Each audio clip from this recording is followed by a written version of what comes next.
And in all three accounts of that event, they all end after those words cited earlier in the passage. This is my son, whom I love, whom I'm well pleased. Listen to him. They all end with listen to him. That's where Peter gets we must pay attention. We got to listen. To who? To Jesus. Listening to Jesus is listening to the gospel. However, we do need a fuller understanding of the gospel than the way it is often reduced. The gospel is not merely the doctrine of justification, as important as that is. The gospel is not only that our sins are forgiven, which is fantastic news.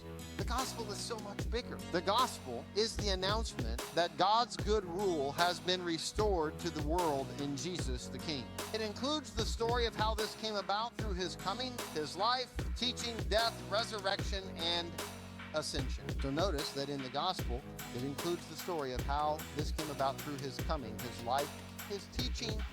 And where do we find his teaching? Sermon on the Mount, Sermon on the Plain, and in many other places, but those are the biggest collections, right? To listen to the gospel is to listen. It includes listening to the teaching of Jesus.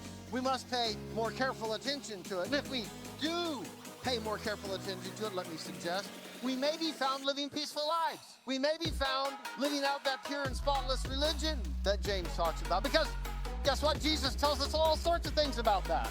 To listen to the gospel is to listen to the teaching of Jesus. And when we understand that, that is the only way, I would argue, to make sense out of the rest of the New Testament.